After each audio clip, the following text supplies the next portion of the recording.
Okay, welcome back, listeners. So, next thing we get is we get an interview with the lovely Miss Elizabeth, or so we think we're going to get an interview with the lovely Miss... That's basically what happened in the interview. Yeah, basically. So Macho Man Randy Savage, he comes in and says, "Oh, Miss Elizabeth, we've got to go out to the ring. Oh, yeah. Yeah, I'm Macho Man. I'm going to interrupt this interview." And I really would have liked to hear what Miss Elizabeth had to say. Well, everybody wanted to hear what Miss Elizabeth had to say, but he interrupted her. Man. So then it moves on to some clips between the feud of the Junkyard Dog and Harley King Race. So that's what we're about to get, is a match, and we get some little clips showing us a little bit about this feud and what's been going on. So this is the loser bows to the king match. So the loser of this match is going to be crowned the king, and or the winner of the match is going to be crowned the king, and the loser is going to have to bow. So then we get some promos between both wrestlers, and we get a little bit of barking from the JYD, and then they both get entrance music. I believe this is the first time we've heard entrance music in this WrestleMania. It is correct. It is the first time. And both wrestlers get it. Absolutely. So they come down to the ring. They have a pretty good match. There was a few moves, Warren, that you really liked, right? Oh, yeah.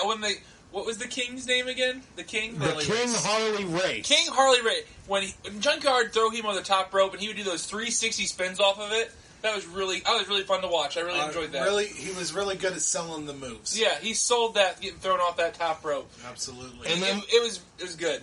And then we get the Junkyard Dog signature, getting down on all fours and doing his doggy headbutts. And then Harley Race somehow gets the upper hand in the match. And I'm telling you what. Junkyard kicked out. Junkyard definitely kicked out. But that referee, he called 1, 2, 3 and called King Harley Race the winner of the match. Harley Race won. Fair and square. Oh, whatever. Fair and square. Absolutely not.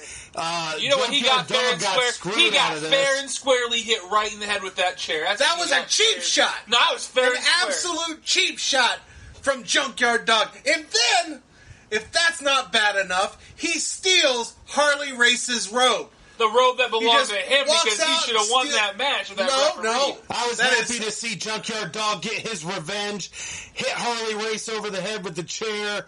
Cheap shot. And then Harley Race went and ran with his tail between his leg. He should have lost gracefully. He lost fair and square, and then gets cheap shotted. That just wasn't fair for Harley Race. Well, the JYD kicked out. He should have been the winner of this match. But it was a pretty fun match to watch. Some good wrestling in this one. And even impressed Warren with some he just sold 360s the out of it. Yep. Mm-hmm. All right, let's move on. So next up, we get a perfect promo by Hulk Hogan, wearing all yellow with the Hulkamania shirt.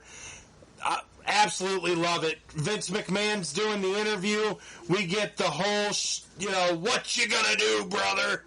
Yeah, and I thought it was very nice of him to bring in that whole fan about how Andre wants to beat him. He's going to have to beat all the Hulkamania people out there. He's going to have to beat his whole fans. He's going to have to beat people that don't cut corners. You have to do that, work hard. He's really doing a good job of presenting himself as that face. And Vince is doing a great job of selling it. Watch Vince McMahon's reactions during that promo, guys. Vince really does help sell that promo. Definitely. Vince is very underrated as a promo guy. Like, we saw him a lot in the Attitude Era. We loved him. We hated him. And it's really nice to see him as a commentator and an interviewer here in these older WrestleManias. Yeah, he does a really good job, and at one time, he was the main voice of the WWF, now WWE, but he just has that great voice for it. Yeah, he really does. All right, so moving on, the next match is against the Dream Team, Brutus Beefcake, still no Barber Monkier, and Greg the Hammer Valentine. They have Dino Bravo and Johnny Valiant in their corner. The other team is the I might butcher this, the Raku Brothers? Ragu. So some French name, and that is with French-Canadian. Montreal, Quebec is where they were from. Right. Now. So, and that's got Raymond Ragu, or Raku, and Jacques Ragu. Now, we remember Jacques from later on in wrestling, he becomes the Mountie.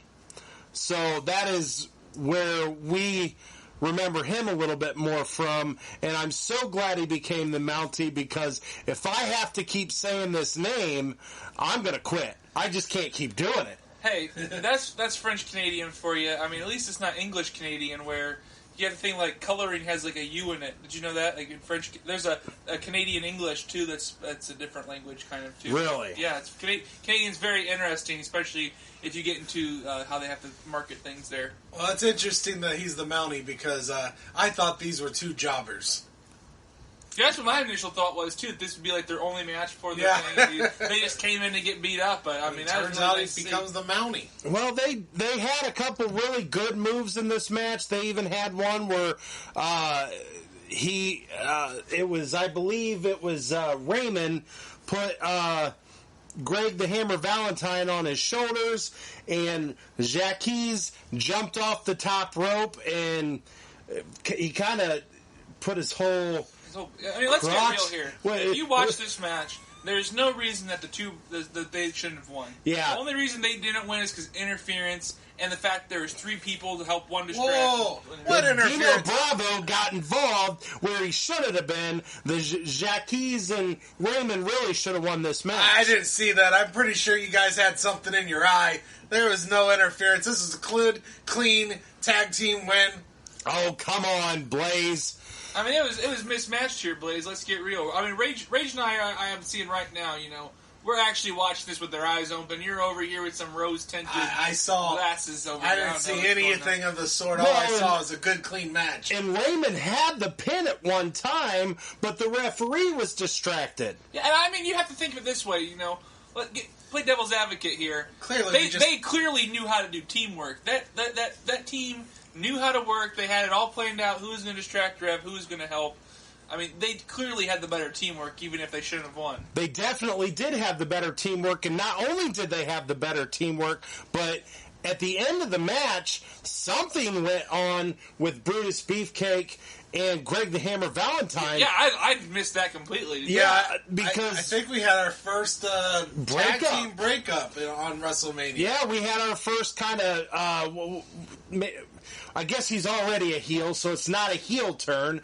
But we had our first WrestleMania backstabbing moment. I'm kind of hoping that this is what turns Brutus into the Barber. Yeah, hopefully in WrestleMania 4, maybe we'll get the Barber, Brutus the Barber Beefcake. We've got other pay-per-views before that, so maybe we'll get it a little sooner than that. Perhaps. Because remember, listeners, after this WrestleMania 3, we are moving on to Survivor Series, so we are going to start broadening our horizons, and some of the other big WWE pay-per-views that we all have grown to love throughout the years, we're going to start exploring those. But like I said, Greg the Hammer Valentine, Dino Bravo, and Johnny Valiant literally get into the little wrestling go-karts that I was calling it, and they shut the ropes on him, and they leave Brutus by himself in the ring. So yeah, Brutus didn't get in with. He was like shaking his head. Like something happened that they didn't show on camera. Yeah, definitely it was confusing. They all just left him in the ring, so we're not quite sure what that's about. Obviously, if we were able to watch, maybe the Saturday night main event after WrestleMania, we'd be able to kind of pick up a little bit more on this storyline. But you can definitely see they're going to probably start Valentine versus Beefcake feud. Yeah. obviously coming up. So it's the seeds. They're planting the seeds right there. They definitely was planting the seeds for a big feud, maybe a big match. And since we're moving on to Survivor Series in the next show, and they didn't really have a lot of pay-per-views back then. Pay-per-views were rare. They were more of a, kind of once every year, and then WWF kind of expanded it with these other big pay-per-views to kind of make it a quarterly event. So you didn't have, like you have today, you don't really have the pay-per-views once a month like you get today. So there's a chance this match might be getting built up, and we might get to see it in Survivor Series, but I haven't looked at the card, so I can't promise that to the listeners. But it'd be interesting if we got to see that. Where they're going with this, yeah. So next up, we're going to be seeing Roddy Piper versus Adrian Adonis. So that's what's coming up next. Okay, so first thing we get is a montage of clips of this feud between Adrian Adonis and Roddy Piper and Jimmy Hart getting involved.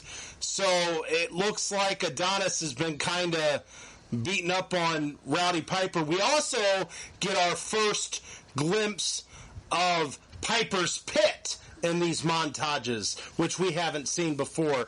And another thing we'd like to point out is Piper has now turned face, where in the first two WrestleManias, he was definitely a heel. The ultimate heel. Well, this time he's the face in this match, and he's got his own talk show, Piper's Pit. And then we also get our first non-interview promo. So Piper just holding the mic in front of the camera and talking about the match and pretty much saying what he's going to do to Adonis. No surrender! Be careful there, man. I think your voice just cracked. That was by design.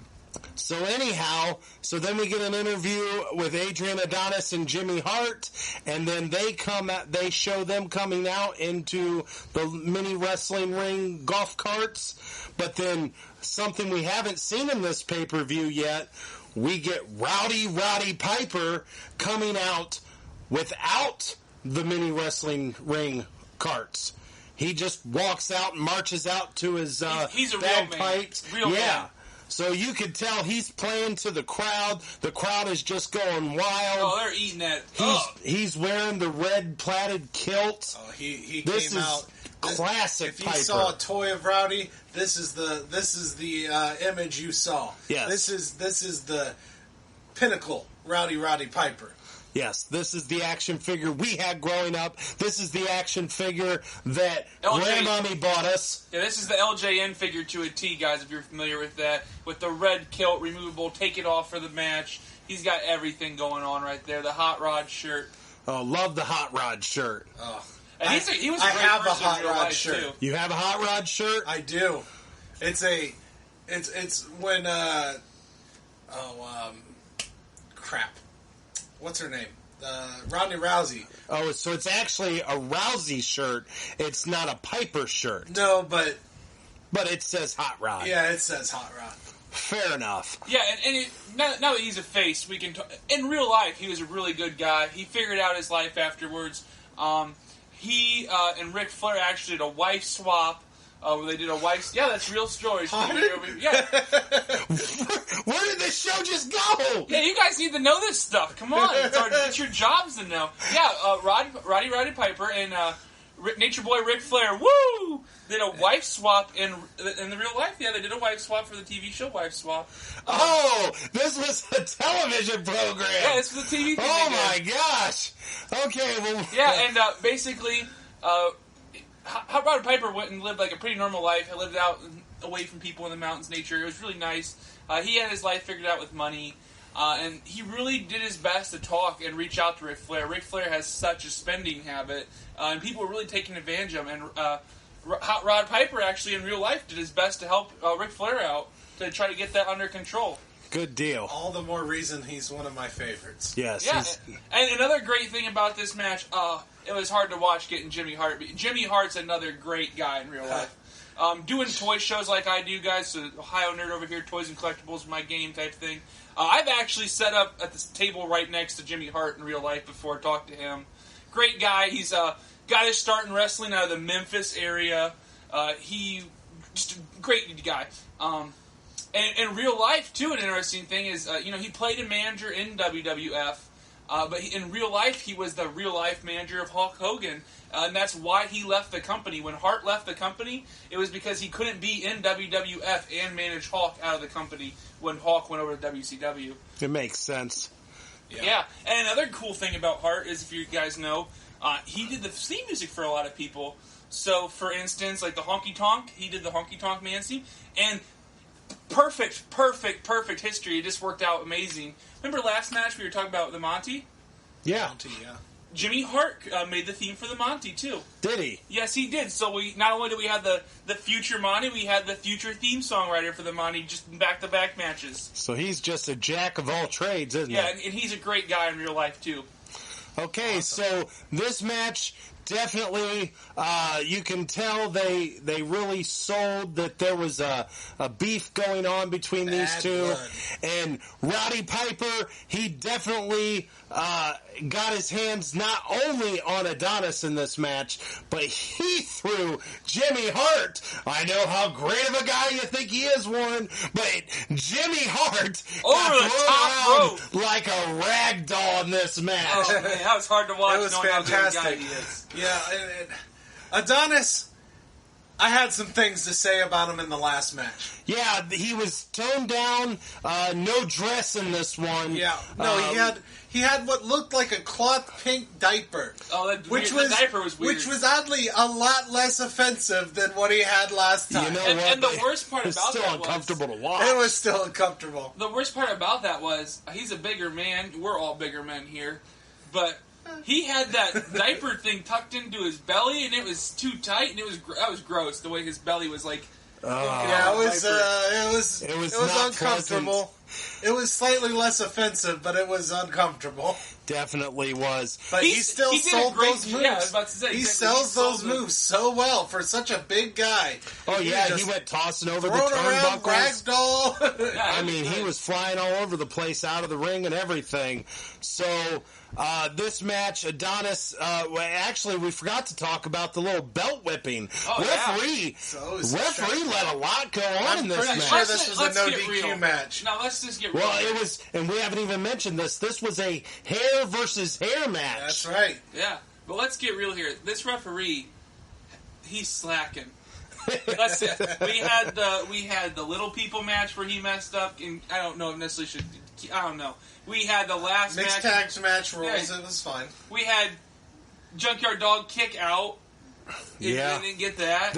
He's right though. We have been some the last match where they had the tag team where Brutus Beefcake and them had that interference, but he was distracted, wasn't paying attention. This ref is really slipping. He needs to step up that game. He's right. There's been a lot of controversial calls in this WrestleMania. It's like they got the college refs out here like they did for the NFL that one time. Yeah, I wonder if the real refs were on strike this year. Perhaps. Okay, so anyhow, this match also has another... Well, first off, it's a WrestleMania first to see hair versus hair match. This is the first time we've ever seen that. Yeah. It's also a WrestleMania first where we have somebody come out to help another wrestler win a match. First run-in. Yes, we had our first run-in, and that was Brutus Beefcake, still not called the Barber. Oh, you might as well just call him the Barber after this. It's a hair versus hair match. He helps Rowdy Piper, and then he, not Rowdy, is the one that shaves off Adonis's head. Exactly. So he's the one who gets a hold of the hair and takes care of that. And while Rowdy Piper literally puts his foot on Jimmy Hart to make sure he doesn't stop it from happening. It's like he has Barber in his blood. And then we're not done with the WrestleMania first. Because we have our very first, and I mean, I have to go back through the WrestleMania to see if this might be the first and last. I don't know. But we have our first run-in by a fan who literally runs in the ring and celebrates with Rowdy Piper. Oh, and he did a great job of selling Piper too. said, Played it right. what the hell? Let's go. Piper was having as a good cool time. as could be. You're not going to stab me? I'm good. Let's go. I think he kind of shook his hand and jumped up and everything. down. And Vince McMahon, you got to give him credit with producing this wonderful camera work where he was able to cut off to Rowdy there and he turned away and he didn't film the actual fan getting tackled. But if you look in the back, But yeah, you can kind of see it. Yeah, You can the see back- security running in. Rowdy's leaving and he's in the... Oh! So that was exciting to see our first fan run-in. Congratulations. We don't know where you are now, but you just made WrestleMania history. On what's possibly the best WrestleMania to date. Yeah, but you know for a fact he's not allowed to go to any more WWE. No, Oh, probably yeah, not. he's probably He's blacklisted. banned for life. Okay, this next match is against the British Bulldogs, Davey Boy Smith and Dynamite Kid, with Tito Santana versus Dangerous Danny Davis and the Hart Foundation, which is Bret the Hitman Hart and Jim the Anvil Neidhart with their manager, Jimmy Hart. This is a 6-man tag team match that we're about to get. Now, we get a little bit of a promo with the Hart Foundation and Jimmy Hart, and then they cut to the ring, and that team is all already in the ring, with Jesse the Body Ventura, for some reason, standing in the ring with them, saying he needs to be introduced to the crowd. In the ring. He is very persistent about it being in the ring. Yes. I'll tell you what. Jimmy Hart Foundation, it just fits, doesn't it? Yeah, that is the original incarnation of the Hart Foundation, is Bret, Jim, and Jimmy. And then apparently Dangerous Danny Davis, he becomes a member also for a very short period of time. Yeah, an ex-referee, they said. Yeah, so... Yeah, they set that up well with Danny. They had that good storyline, and they explained it so that you didn't really need to know much. Yeah, so apparently Danny Davis was a referee originally and screwed over Tito Santana in a match. And he was able to get the Hart Foundation their belts. Right. Which, yes, that's another thing.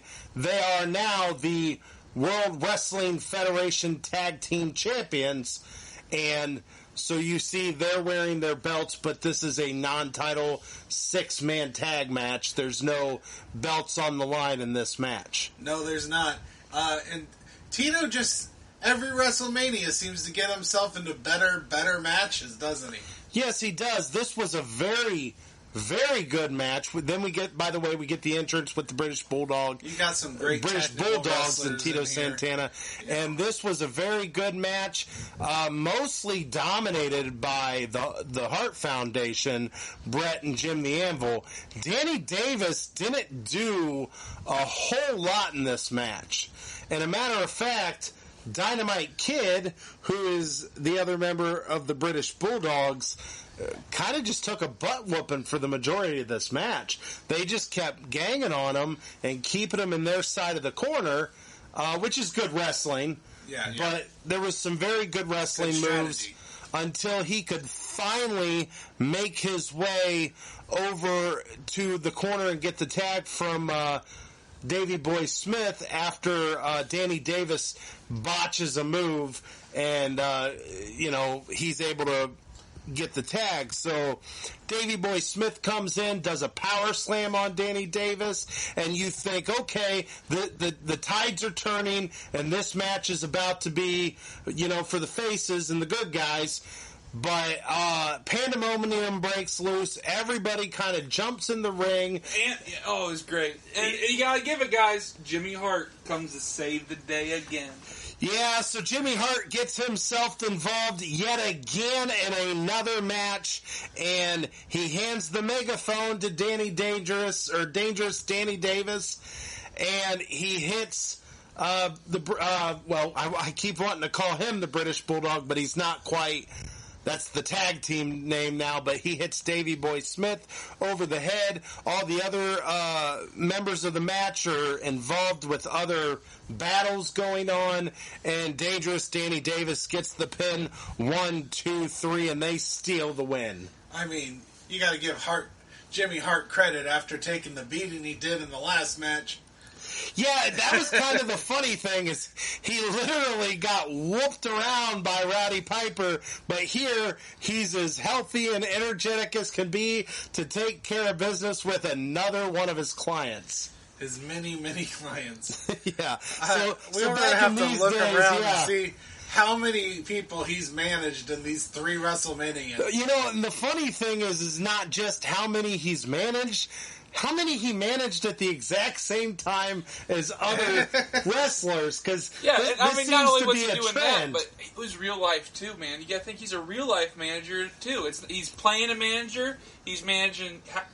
Who knows how many people on the in WWF total, and then he's managing them in real life too. I mean, he is really getting his hands in all the pots. Yeah. So in these golden days of wrestling, this was very common for managers to do, where managers wouldn't just manage one wrestler. We don't really see that much in today's wrestling, but back then it was very common for guys like Jimmy Hart, Bobby the Brain Heenan to take on multiple wrestlers, and they were on a show like WrestleMania. We've seen the same guys coming out over and over again just to manage these wrestlers. So it's kind of it was definitely a different time, and things were done very differently.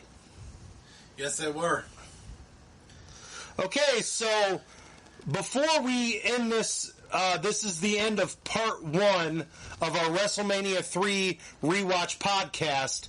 I'd like to ask both of you, so far, is there a certain match that's sticking out as favorite match of the night so far for you? So for me, I guess my favorite match tonight would probably be the Roddy Piper. That was a really good match. I love seeing Bruce Beefcake come in, try to start off that barber. Jimmy Hart got involved. That was a really fun match. Probably my favorite of the night. It's been really good, guys. Make sure you come back for part 2. Remember, I am the Ohio Nerd. You can follow me on YouTube at the Ohio Nerd, Instagram at the Ohio Nerd, and Facebook at the Ohio Nerd. Just Ohio Nerd at OHIONERD. How about you, Blaze? Anything closing arguments here? You know what? And it's strange. It's strange because Adorable Adonis was in my least favorite match of WrestleMania 2. But I'm going to have to agree with the Ohio Nerd over here. Best match of the night so far has been Roddy Piper versus the Adorable Adonis. Yeah, it's hard to argue with both of you, but I just kind of want to break the trend here, and I'm going to go with the King Harley race and the Junkyard Dog match. Another good match. Yeah, you've been really big on Junkyard Dog in these. I'll tell you what, watching these old WrestleManias, man, I really like the Junkyard Dog. And he's just very energetic, very fun to watch, and good showmanship. Very, very good showmanship. And you can tell we saw an interview with him. He really just seems to be having a lot of fun doing what he does. And it definitely comes across. The Roddy Piper match was right there with it, but I feel like I want to give the edge to the Junkyard Dog match. Even though he did lose the match was still a very fun match to watch. I just enjoyed watching Rowdy just tear Adonis apart. Yeah, that was fun too. This has been a very good WrestleMania so far. It's really, to be honest, and we won't do this now. We'll wait till the next episode to do our least favorite match of the night. But it's going to be hard to pick a least favorite match because really this has been a very good WrestleMania. Yeah, one of the best. I mean, I'm sure we got to do our job. There's going to be a least favorite match. Absolutely. Oh, I already have one. But there really hasn't been a stinker yet, has there? No, definitely not. There hasn't been just one. I mean, there was kind of an offensive one, but it was still a fun match to watch. And I think that's what you're talking about, That Blaze, is definitely my least favorite the Little People match, right? Little People. the little people match. Although they did a great job. Don't get me wrong. They sold it. They did a good job selling. They did a great good job. wrestling. Now, if that match sticks as your least favorite in episode 2 of this podcast, the funny thing is that means, and I don't think you picked it in WrestleMania 1, but that means King Kong Bundy might have landed in the worst match of 2 out of the 3 WrestleManias, because I believe King Kong Bundy was in my least favorite match of WrestleMania 1. Yeah, because my least favorite was the Tito Santana and Executioner match. Yes. But yours. And I thought that was a decent enough match. I just thought the King Kong Bundy match just was nothing but a... But then he was in your best match last WrestleMania. Well, he took on the immortal Hulk Hogan in a steel cage. It's hard to beat a steel cage match, even no matter who's in it. But it was just a great match. It's, so that's a very good point that King Kong Bundy is either on the right side or the wrong side of these decisions. Okay, so I am Rage. And I'm Blaze. And you I'm the Ohio Nerd. Guys, make sure to follow at the Rage and Blade Show on Instagram. There's a Facebook group as well. Make sure you guys leave a 5-star review on iTunes. Spread the word to your friends if you're enjoying the show. And make sure to check me out, too, on all the social medias. All right, we'll see you in the next episode.